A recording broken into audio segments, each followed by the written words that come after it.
Can I have your attention, please?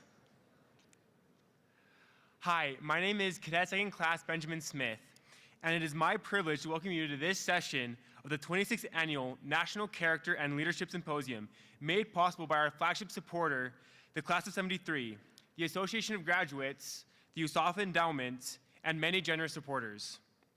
It is now my pleasure to introduce today's speaker. As Vice President of the Corporate Social Responsibility for Chick-fil-A, Inc., and Executive Director of the Chick-fil-A Foundation, Rodney Bullard leads Chick-fil-A's community engagement, philanthropic, and sustainability strategy. Before coming to Chick-fil-A, Rodney served as an Assistant United States Attorney prosecuting complex criminal cases. For his service, the United States Attorney General presented him with the Department of Justice Director's Award. Prior to his role, Rodney was selected as a White House Fellow, the nation's most prestigious public service fellowship. As a White House Fellow, Rodney was placed at NASA, working directly for the NASA Administrator. Rodney also previously served at the Pentagon as Congressional Legislative Liaison in the Office of the Secretary of the Air Force. Rodney is an alumnus of the United States Air Force Academy, of Duke Law School, the University of Georgia's Terry College of Business, and Harvard's Business School's Advanced Management Program. He recently released his first book, Heroes Wanted: Why the World Needs You to Live Your Heart Out. Ladies and gentlemen, it is an honor to present to you Mr. Rodney Bullard. Thank you, my friend. Appreciate you. God bless you. Thank you. Good morning. Good morning. Now, I tell folks that I am the smallest male in my family. My father played for the Denver Broncos, and he is a Baptist minister. You can clap for the Denver Broncos, that's all right. So because he played football and he was a Baptist minister, it meant two things. He believed in the laying of hands. And so I learned very quickly call and response. So he called, I responded quickly. So we're gonna try good morning again. Good morning. Good morning. There you go, thank you, my friends. It is a pleasure to be here. I'm always happy to come back to the Air Force Academy. I have not actually slept on the base, on the property of the Air Force Academy since 1996. And so I had this recurring dream prior to graduation that I was a freshman again, and I had that last night. And so thank God I'm really not a freshman, and I'm here with you all, and it's a pleasure to be here. You know, leadership is something that is so important. I came to the Air Force Academy for lots of reasons, but I came to the Air Force Academy in part in search of leadership. And that journey started long before the Air Force Academy. My father went to Morehouse College. Morehouse College is a school in Atlanta, Georgia, and when I was 6 years old, my father put me on the phone with a gentleman by the name of Dr. Benjamin E. Mays. Dr. Mays was the legendary president of Morehouse College.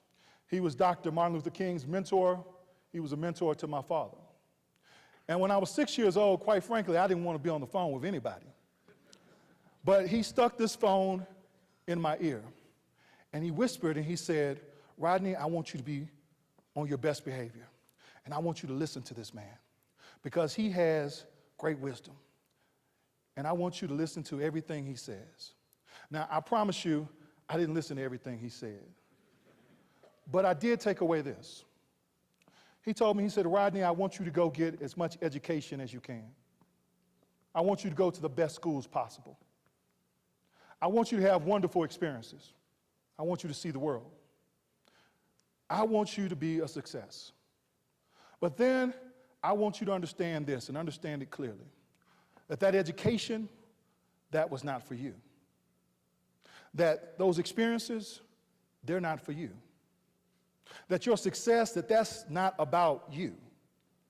It is so that you can give back. It is so that you can go back. It is so that you can invest in someone else. He said, this is what leadership is about. And even though I was 6 years old and quite frankly didn't understand it, and even more so I wanted to get to my G.I. Joe toys, that stuck with me. And so when I went through school, I went to high school, I went out for the football team, and I wanted to be captain of the football team, and I was. And I wanted to be president of student council, and I was. But I realized in those positions that title did not equate to leadership. And that mere title, mere position, mere role did not equate to having followers. And so I said, I want to go to a school that will continue to teach me more about leadership. So I heard about this little school out in Colorado. You all may have heard about it as well. And I applied to the Air Force Academy. And I came to the Air Force Academy because, in part, it's a leadership institution. It's a school that hosts symposiums like this. And I remember getting on a plane from Atlanta, Georgia, and flying out to Colorado Springs, and at some point getting on a bus, and at some point they shaved my head, it never grew back. And then they yelled at me. And I said, all this yelling, this can't be leadership. But what I did learn from the Air Force Academy, very, very clearly, was I learned the importance of followership. I learned that in these moments of discomfort, in these moments that sometimes give me this PTSD, that these moments of followership are so important and critical to leadership. Because I saw good leadership, and I said, you know what? That made me feel good. That's something that I want to emulate. That's something that I want to be like. That's someone I want to be like. And then I saw bad leadership. This person made me feel bad. This person shamed me. This person didn't give me a chance. That's not what I want to be like. That's not what I want to do. And then I was able to, in some ways, exercise a little bit of leadership. And so I left, graduated from the Air Force Academy. I went to law school. I went out for every leadership position that you could have. And then I went back into the Air Force. And then a friend of mine, a mentor of mine, and the importance of mentorship is really, really critical. A mentor of mine encouraged me to apply for a program called the White House Fellowship. And I remember when I applied for this program that I had a boss who was wonderful, who I still love dearly, and I thought she loved me. And she said, Rodney, you applying for a White House Fellowship? And I said, yes, ma'am, I am. And she said, well, that program's for superstars. And I said, oh. But then I quickly said, well, ma'am, that's why I'm applying, because it's for superstars.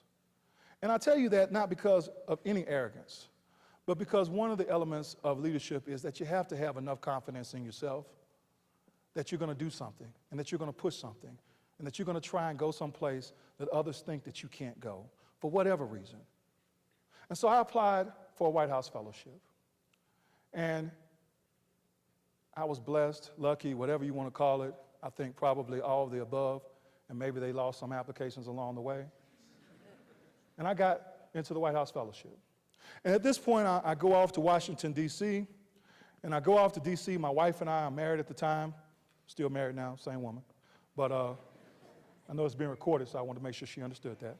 Don't want to get in trouble.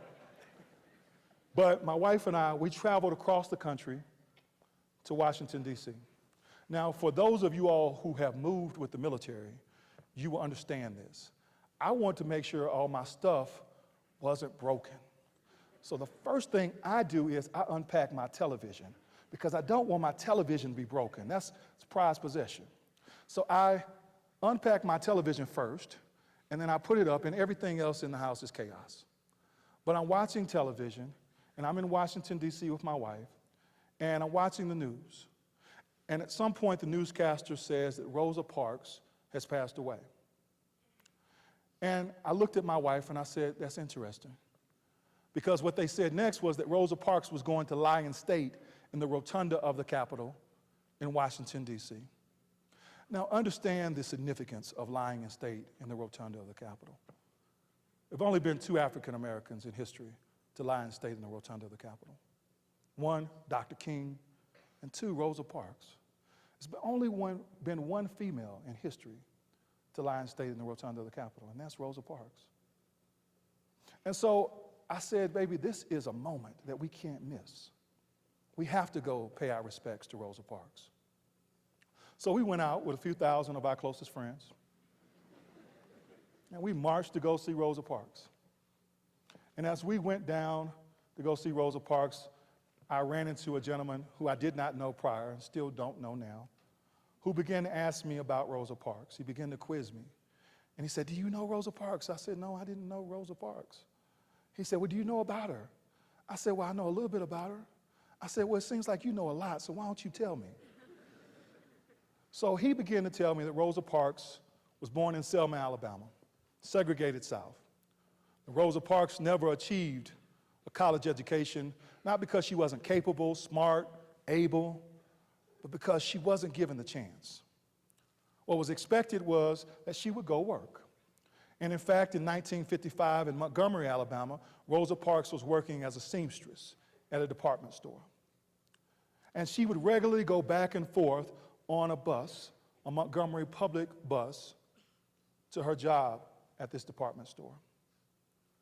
And on December 1st, the evening of December 1st, Rosa Parks looked out and she noticed that it was dreary and beginning to rain. And she boarded a bus that she had boarded many times. She got on this bus and she saw a bus driver, James F. Blake. She got on the bus and she sat down 5 seats back. And she went to the right of the bus and she snuggled in next to the window. And she thought to herself, this bus is going to be crowded because it's raining outside and more people will ride the bus today than they typically ride the bus. And in fact, that was the case. The bus started to get crowded. There were African Americans sitting next to her. And then at some point she saw that whites were standing. And she thought to herself, the bus driver is going to stop this bus. And he's going to ask us to get up. And that's in fact what happened. James Blake put his foot on the brake, stopped the bus, he got up and he said, "Y'all got to go." And everybody knew what that meant. African Americans got up, they went to the back of the bus, saved Rosa Parks. Rosa Parks sat in her seat. She looked at James Blake and he looked at her. And he said, "No, you too. You got to go." And then Rosa Parks said nothing. And he said, "Well, I'm going to call the police if you don't get up." And she said, "Do what you got to do." The police, in fact, were called. Rosa Parks was, in fact, arrested. And what ensued was magnificent. A boycott of the Montgomery bus system. Because you see, the majority of the riders of the Montgomery bus system were African American.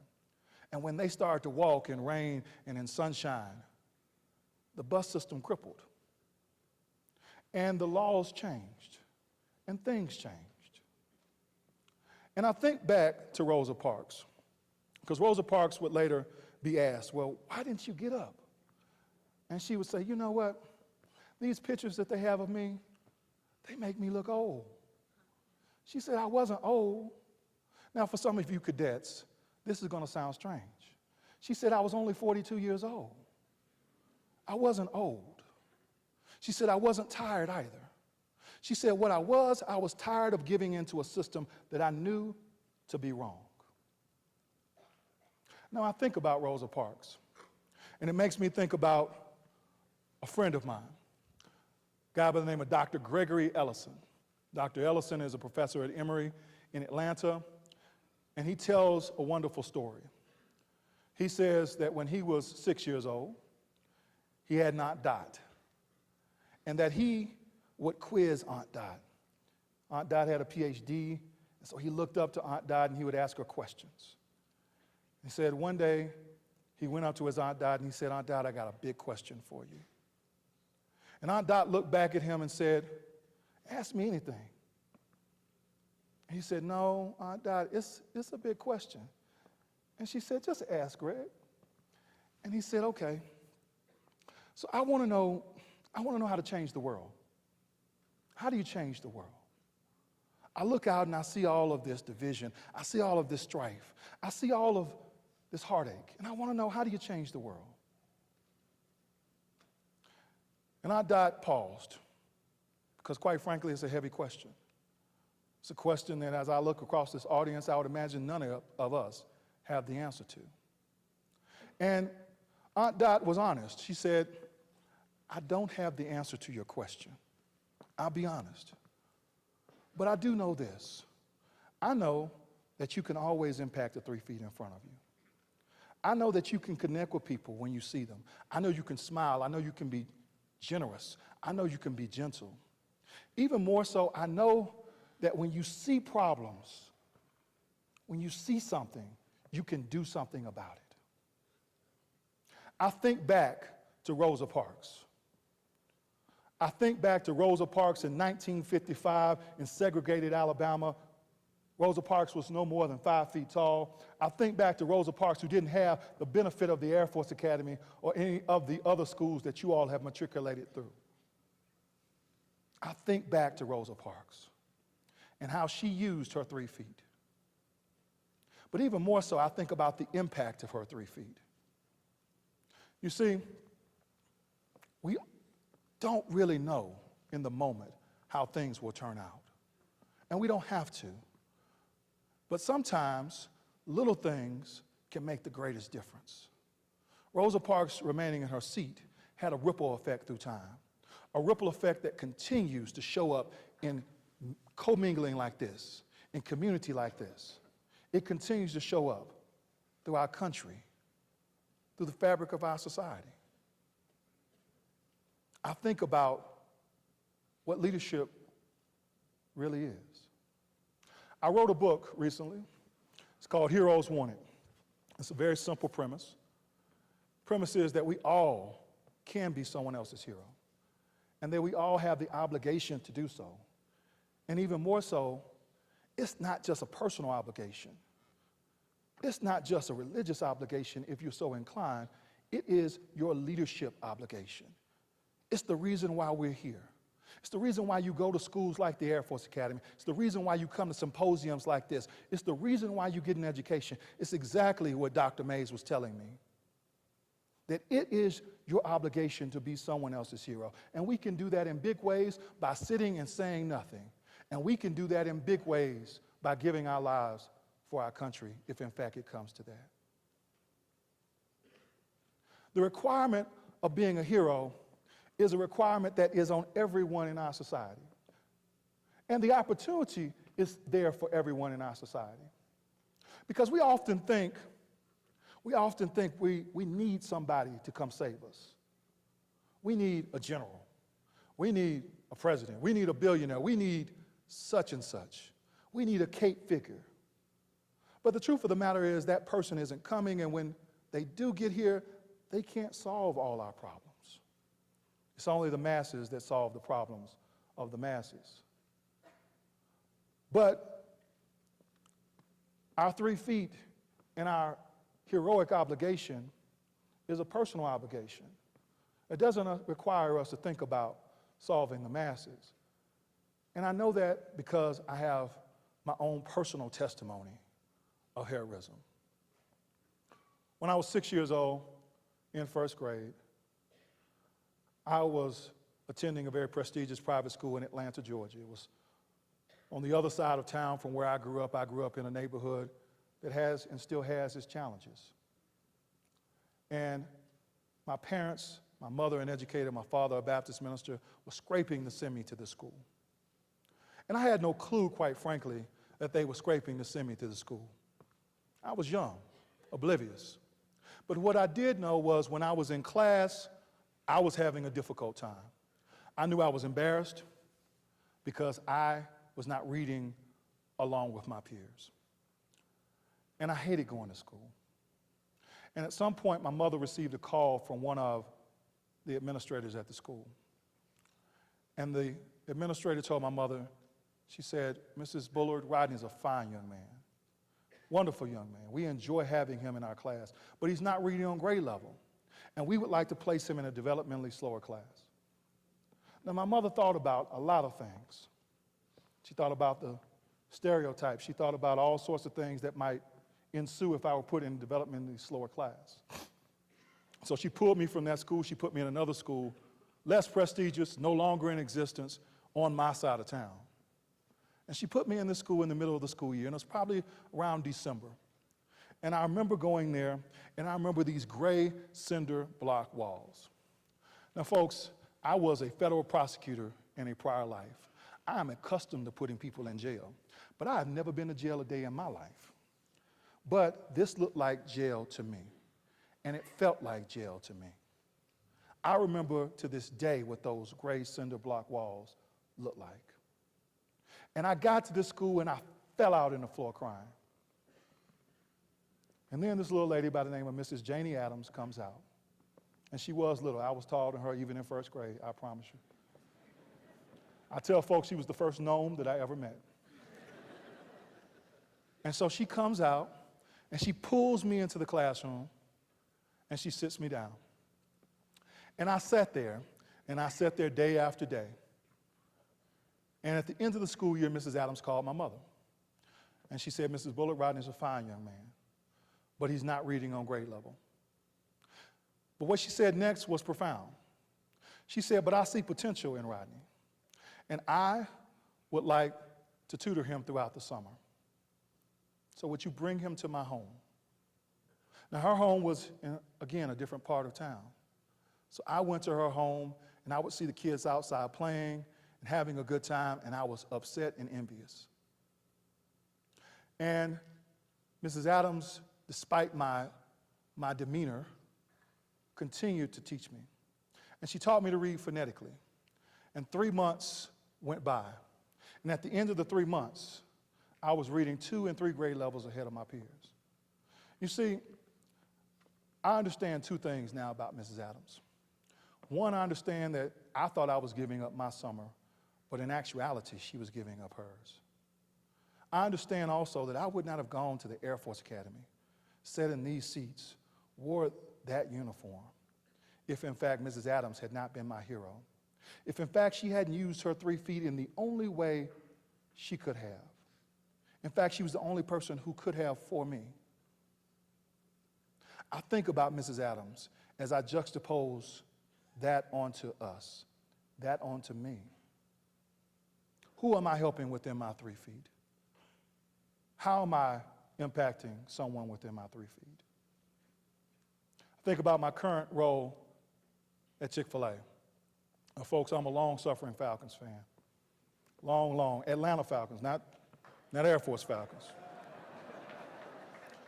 I did play football at the Air Force Academy. I have a little bit of pride, Julian, in the Air Force Academy football team. There you go. But the Atlanta Falcons played in the Super Bowl. The Atlanta Falcons were up 28-3. The Atlanta Falcons lost the Super Bowl. I haven't watched ESPN since. So I'm a long-suffering Falcons fan, and as a kid, I would go to the stadium, and then I would go home. Go to the stadium, go home. Go to the stadium, go home. But as an adult, when I came back to Atlanta, particularly when I became a federal prosecutor, I became keenly aware of what was across the street from where the Falcons played football. Across the street were and are neighborhoods that are in absolute disrepair.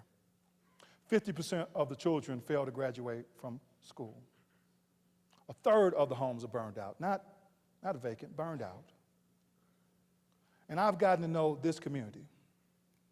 And this community, in fact, has torn at my heart, torn at the heart of the folks who I work with at Chick-fil-A, torn at the hearts because, quite frankly, they're within our proverbial 3 feet.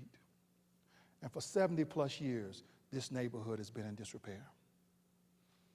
Now, I mention that even though I'm talking about Atlanta because I don't know any city that doesn't have a west side of Atlanta. If you're from Tulsa, you have a west side of Atlanta. If you're from New York City, you have a west side of Atlanta. Colorado Springs, you have a west side of Atlanta. And so I think about the need to connect with others. We put over $45 million into those neighborhoods, to uplift those neighborhoods, to do basically what we can do. And at the end of the day, the programs, the efforts that we have in those neighborhoods, they're important. But what's most important isn't the philanthropy or the charity, but the leadership. Because what I found out about leadership is leadership can't be done alone. It can't be done in a vacuum. So we brought others with us. We've encouraged others with us.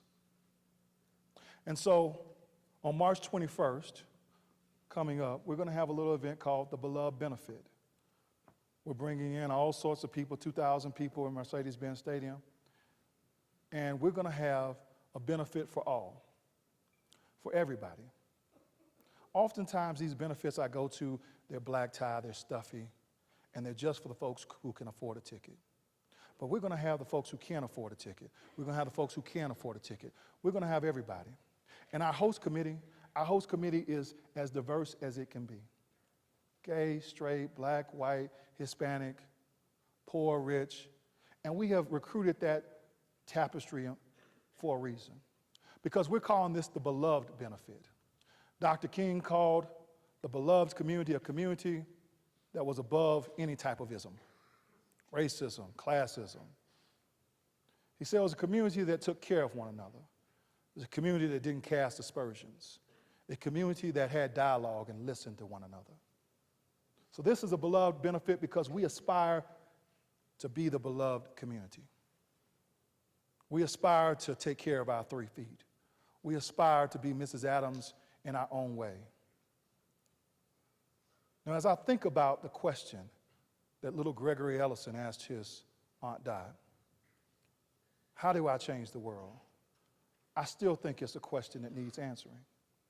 I still think it's a question that is relevant for our time, and maybe even more relevant than ever before. How do I change the world? I think it's a question that's relevant for you as you matriculate as future leaders of this country, not just of the Air Force, but of this country, of local communities, of big communities. I think about that question. And so I told you my father's a Baptist minister, so I'm going to apologize for what I do next in advance. So if you all could stand for me. Now we're going to see how intelligent this crowd is.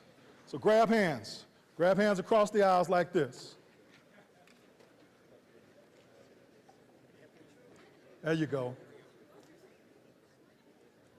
Stretch out a little bit. Look at your neighbor. Look around the room. Look around the room, all around the room. Look at the diversity in this room. Look at the tapestry of this room. And then think about your 3 feet. Because that's exactly what you are doing. You're exercising just about 3 feet between the majority of you. And think about now your connection and the oneness and the humanity that really is exhibited by you holding hands right here in this time, in this space. And then the question that's been asked, think about that. How do I change the world? And I've come to the conclusion that the answer is relatively simple. The answer that was given was your 3 feet. But the full answer is this.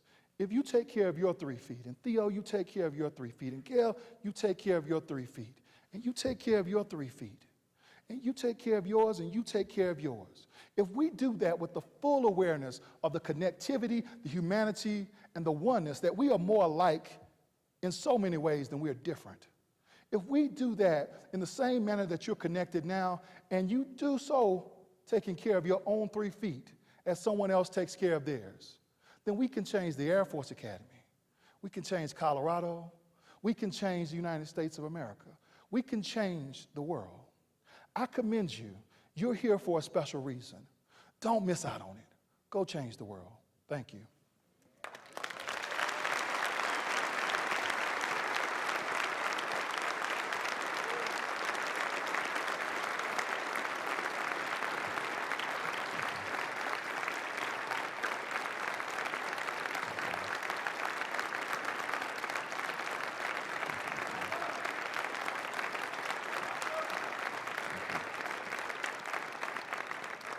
I'm happy to answer any questions that you all have. You can ask any questions about me, the book. I promise you no question is off limits, except for our secret recipe at Chick-fil-A. And no, the coleslaw is not coming back. I've been fighting for that for some time, but I've been losing that battle, but I'm still fighting.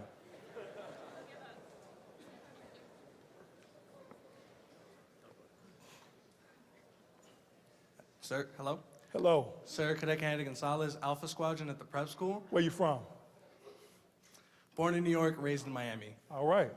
Yes, sir. Where are you from? I don't think I heard. I am from Decatur, Georgia. Oh, okay. There you go.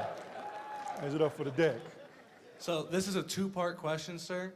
One, what is one of the more memorable moments in your life in which you've given back? Yes. And then two, my girlfriend works at Chick-fil-A. If there's any way we could sit down and talk about how hard of a worker she is, I would love for that opportunity, sir. I might be able to sweeten that pot a little bit, man. You come see me. Yes, sir. So as far as giving back, I've had the honor of being the one who helped start the Chick-fil-A Foundation. And our goal at the Chick-fil-A Foundation is to ensure that every child, and I mean every child, grows up to be everything that they can be. And I think that's important because oftentimes our children don't get a chance to grow up to be everything that they can be because of circumstances, because of experience. President Bush had a wonderful quote when I was a White House fellow. He said, our children suffer from the soft bigotry of low expectations. And I think that's true. And so my experience with the Chick-fil-A Foundation has been to ensure that children get as much of an opportunity as possible. If in fact another question comes, I may roll a tape and show you that, but we have a facility. My first role at Chick-fil-A when I first got there was to start a center called the Discovery Center, Chick-fil-A Foundation Discovery Center, Junior Achievement Chick-fil-A Foundation Discovery Center. It's a mouthful.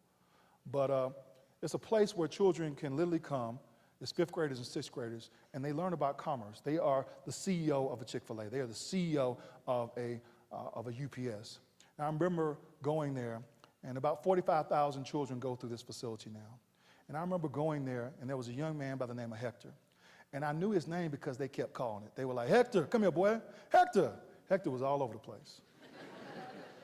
And so they finally corralled Hector, and they put him in this UPS, and they told him he was going to be the CEO of the UPS. And you should have seen him straighten up because the expectation was there. And some of you all who graduated from the Air Force Academy may remember this. When you graduated, the day you graduated from college or the Air Force Academy, when you got those butter bars, the expectation and the confidence went up, and you could feel it. It's the same thing with our children. And so I'm most proud about giving children that opportunity. Thank you, my friend. Thank you for your time, sir. All right.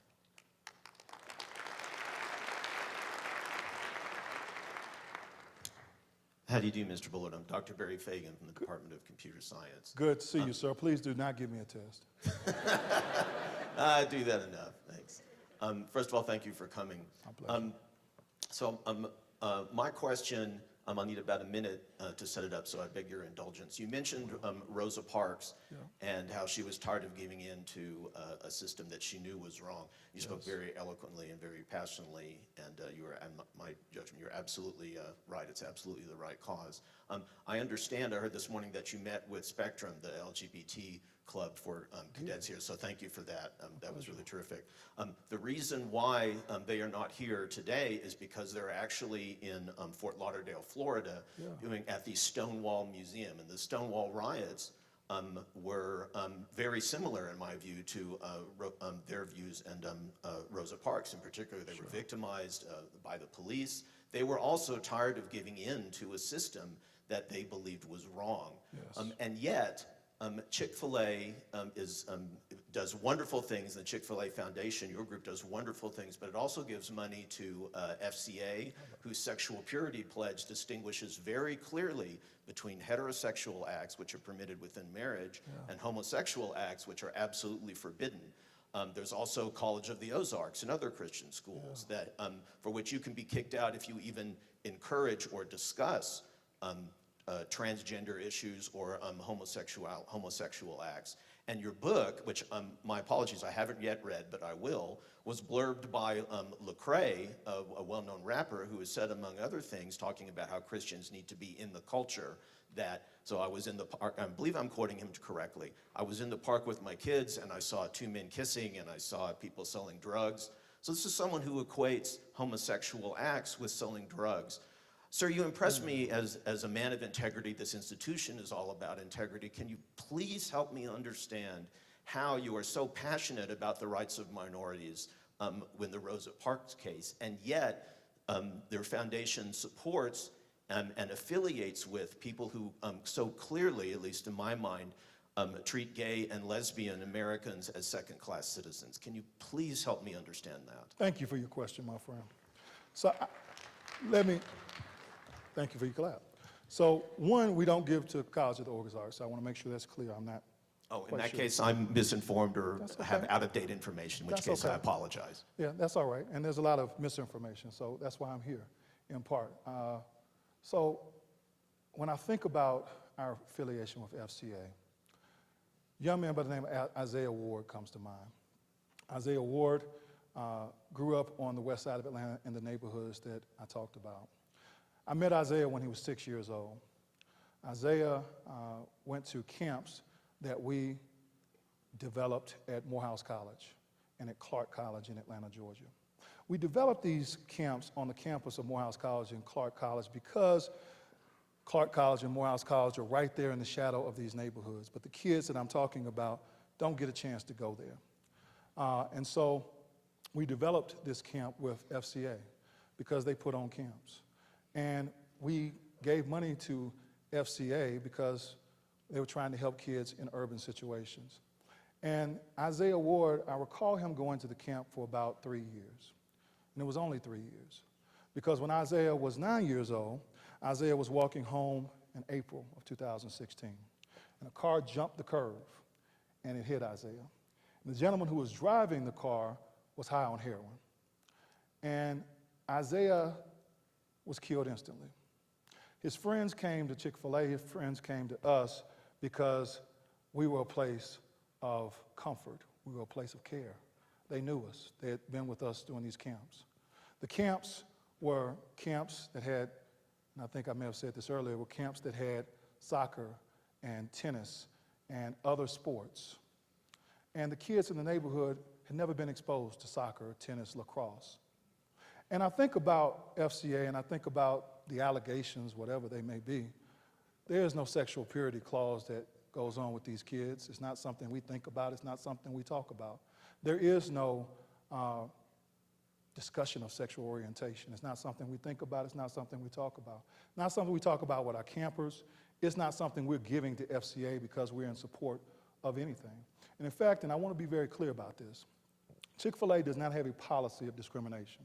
We have 120,000 employees. We have gay operators. We have straight operators. We have gay team members. We have straight team members. We have all manner of people. And in some ways, it is unfair. And in some ways, it doesn't even make sense to characterize all with the brush of one.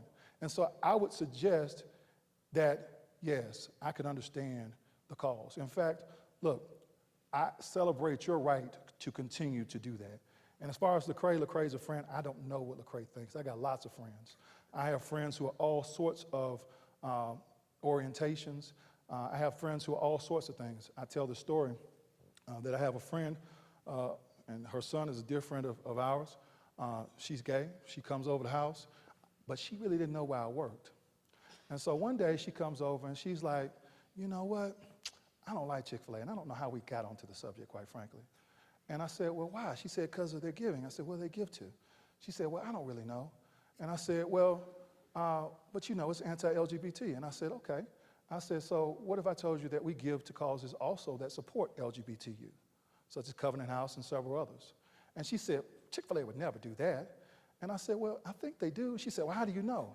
I said, well, because I'm in charge of their giving. So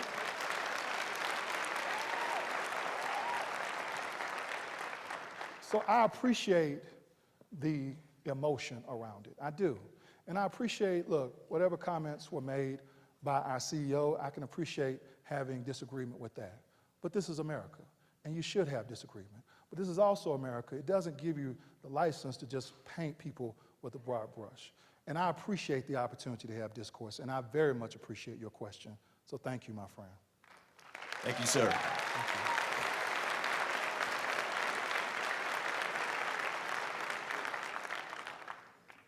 there, my name is Kate Youngkin. I'm visiting from Denver. Hello, Kate. Hey. My question is, have you ever faltered with your impact and purpose, or kind of gotten lost in it, and what or how did you refocus yourself? Yes, I think we all get lost, and if we aren't honest about that, then we aren't being honest. I remember when I was in law school, I got to law school, and I thought of myself as this leader. I was in the Air Force, I was a young officer, I had gone to the Air Force Academy, and I was a leader. And so what leaders do is we give back. And so I remember going to volunteer with Big Brothers Big Sisters. And I had a little, is what they call him, a young man that I was mentoring. And I saw this young man twice, probably in 6 months. And I went back after about 6, 7, 8 months, and I was looking for him. And he had run away. And he had run away, at least in my estimation, because I had not done what I was supposed to do, what I had signed up to do. I had signed up to mentor him, to be there, to show up, and I didn't show up. And so that's always stuck with me because I don't know where he is. He didn't come back. And so that was a failing on my part. Not the only one, but definitely one that I think about. Yes, sir. Good morning. I'm Cadet First Class Mills from Liberty University at Detachment 890. First of all, I'd like to say that I've been extremely involved with Fellowship of Christian Athletes, and I do appreciate the support that Chick-fil-A has provided. I've seen it firsthand, especially in the Mid-Atlantic region at the Kutztown camp. My question for you is, in an organization as large as Chick-fil-A, how do you maintain the importance of the mission of positively impacting your community as well as selling delicious chicken? Excellent question. Thank you for the question. It's in our culture. And one of the things that I have learned, probably above all things as it relates to organization and leadership, is culture is the most important thing that you can foster. You can have wonderful, wonderful strategy, but culture eats strategy for breakfast. If you have a culture that is toxic, if you have a culture that's accusatory, if you have a culture that doesn't work well, think about the teams you've been on. Think about your squadron. If you have a culture that doesn't mix, doesn't work well together, you're going to have a difficult time. If you have a culture that's homogeneous, you might not be the most talented, you might not be the most capable, but you can get anything done with a wonderful culture. And so culture starts from the top down. And one of the things that really has been inculcated in Chick-fil-A's culture, particularly from Truett Cathy, our founder, was that we were to give back. It was about income, yes, we want to sell that chicken sandwich and I want you to eat it and enjoy it and come back again. But it also was about influence. And influence wasn't to move things in our direction, it was to move things in a positive way. In fact, we say that we are to have a positive influence on everyone, and I do mean everyone. I want to be very clear about that, everyone who comes in contact with Chick-fil-A. And so we try and do that. I hope you feel that when you come into our restaurants. I hope you feel that when you meet us individually. I hope you feel that here on stage, to have a positive influence on everyone we come in contact with. That's part of the culture. That's actually etched outside of, along with other things outside of our corporate office, our support center. So thank you for that. All right, I know somebody has another question. Yes, sir. And I'll just yell it from here. Thank you. Eric Breaker from the Academy Safety Office. How you doing, my friend? I'm trying to stay safe. Outstanding, and I appreciate your time coming here today, and I appreciate your service. Thank you. I volunteer with the Boy Scouts of America. And for people who are attuned with the Boy Scouts, we've been through a huge transition Yes. in the last few years, and we have a couple of years to go. Yep. I'm in a position with the Boy Scouts and the local council to influence beyond my 3 feet. Yes. What is the golden nugget that you can give me to help me be a success in making sure that these youth's future is a success? Yeah. So the Boy Scouts has gone through transition, maybe even twice. I'm very familiar with the Boy Scouts. We recently hosted an event in Atlanta. We had about 3,000 people, and we hosted it, Chick-fil-A hosted it with the Boy Scouts in metropolitan Atlanta, the Scout Council there.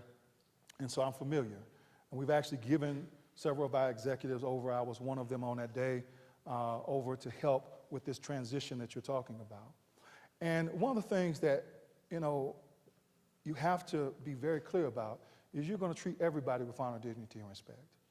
and that you're going to welcome everybody, and that you're going to create an environment where people feel welcome, because that's the most important thing. And if you do that, if you create an environment of honor, dignity, and respect, then everything else will follow, and everything else will quiet down, quite frankly. Thank you very much. Thank you. Hello, my name is Emery Applegate. I remember you. Yeah, I'm visiting from Mississippi College. My question is, since you're the founder of the Chick-fil-A Foundation, or one of the starters. I helped start it, yes. Helped to start it, excuse me. Like, how do you use within your team at the foundation your impact of the 3 feet, and how does that trickle down into the rest of the people of your foundation? How do you motivate them and keep them going? Absolutely. I thank you for that question. It's definitely something that my team has heard me talk about a lot. And partly, my team is already doing the work of the 3 feet. Every day, they're honored to have the opportunity to do well as they do good. And so, obviously, it's a business. We're a company. We're a company. And our goal is to have a bottom line. But we get a chance to do good as part of it. And I really encourage them, and I want them to understand the power of their 3 feet, the impact of their 3 feet. Because sometimes you see it immediately. And sometimes it might be something small, like a smile, or you just see a twinkle in the eye. But sometimes it's something big. And I try and encourage them to see the impact of their 3 feet, because it encourages you to use it even more. It encourages you to understand that leadership really is not a matter of, I have an organization to run, I have a mission. Leadership is a daily choice. Leadership is something I wake up, and when I get out of bed, I have to, within my 3 feet, choose to be a leader, choose to connect to people, choose to impact people. So I try and tell them that. Thank you. Yes, sir. Thank you. Yes, sir. Sir, my name is Cadet 4th Class Nicholas Forbes from Squadron 2, and my question is... You were in my dream. So I grew up in East Atlanta, downtown East Atlanta. There you go. And when you talked about the Chick-fil-A Foundation injecting money into the neighborhoods, right off of Mercedes-Benz Stadium, and you look at the transition of the city of Atlanta from the last 10, 15 years and the gentrification and all the new, the money that's coming in, how do you keep the people who lived in those neighborhoods in their houses, Yes. in their homes, especially when, you have projects like the Beltline, all these developments, and where black people especially are feeling the pain and are being kicked out of their homes and forced to move somewhere else? How do you keep these people in their homes where they stay and sort of keep that culture, like you mentioned, a constant? Good. So you come back to Atlanta to run for office is what I understand. So the question is really a matter of gentrification. It's a question that every urban area in the country, and even outside of America, is going through. And much of the work that we are doing, particularly on the west side of Atlanta, but just not there, and I don't want to give you the impression that our work is just in Atlanta. It's not. We've helped over, this past year, 5 million people throughout the country, and so we do work elsewhere, even beyond Atlanta.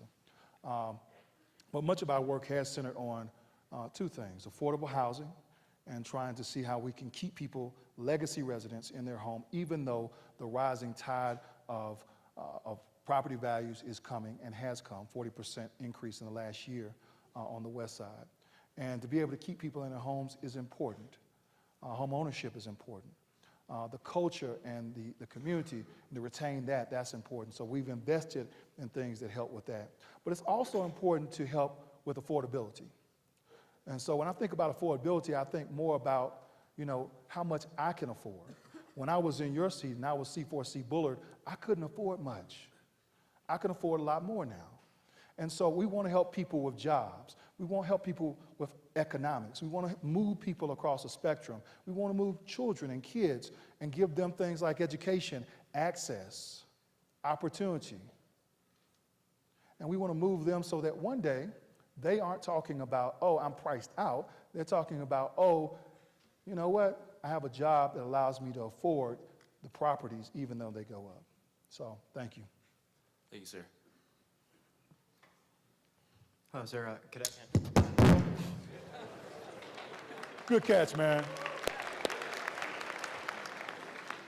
All right, we're not going to mess with that.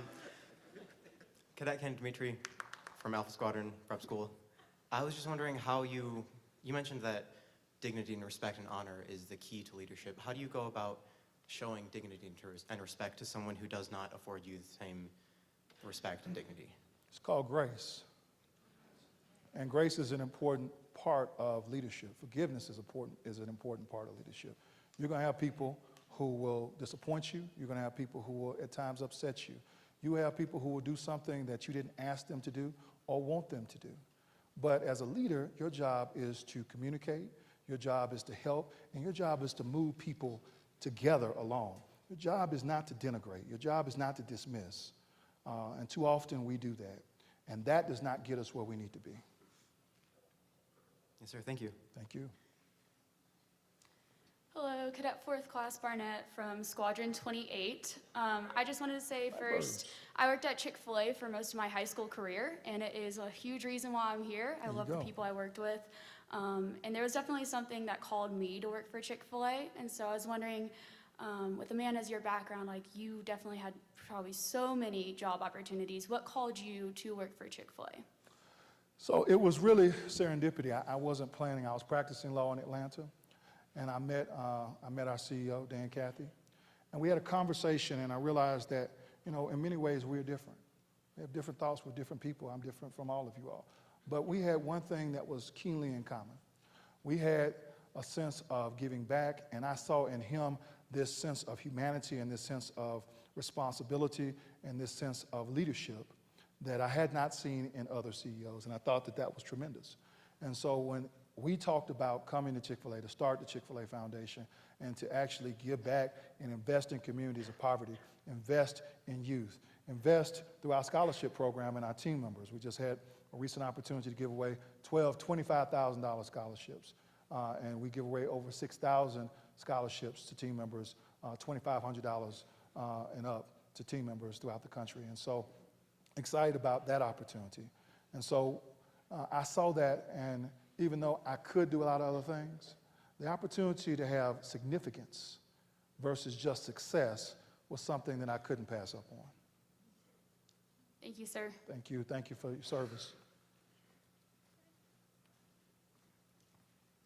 Hello, my name is Teresa Moreno, class of 2005. All right. With regard to gentrification and community impact in urban neighborhoods, how does Chick-fil-A leadership influence choice of franchise locations, specifically in low-income neighborhoods? There you go, my friend. So one of the things I'm most proud about is a store that we put on the west side of Atlanta. It is on MLK, and it is in a neighborhood that if you look at the pro forma and you look at the demographics, we shouldn't put a Chick-fil-A there. They have had a shooting, a stabbing, all within 1 year of their time there. Put a young man by the name of Quincy Springs, recruited him away from Walmart. The Walmart was sitting next door, and I called him and I said, man, you want a real job? And he's a former Army Ranger, and he couldn't resist the opportunity to come over to Chick-fil-A. And so Quincy Springs is running this restaurant. He knew everybody in the community. And Quincy is doing a wonderful job. He's hired 80 people from the community.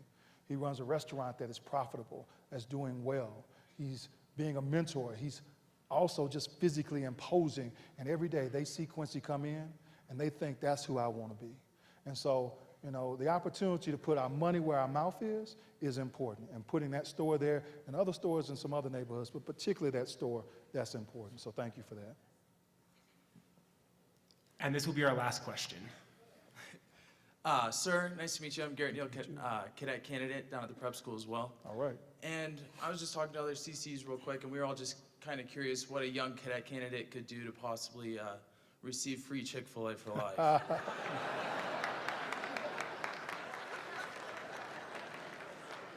It's a tall order, my friend.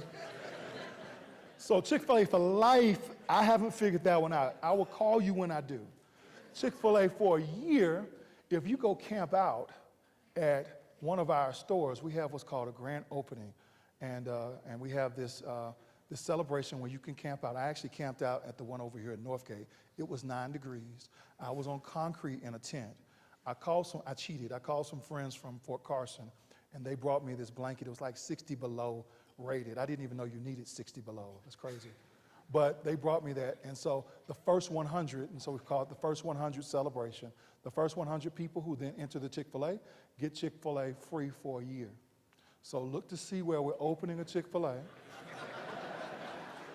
You're in the military camping out for a night. That's not bad. You can do that. So.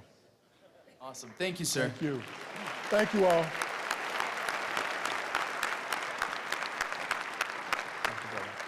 With the award. All right, man. Thank you so much.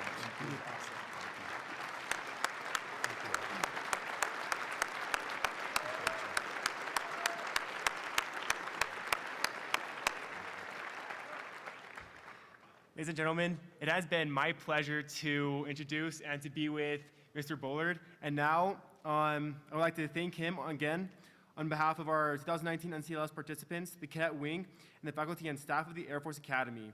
I'd like to present you with a small token of our appreciation. Thank you, my friend. Oh. Thank you. I don't know who I was looking at, but thank you. Thank you all. Been my pleasure.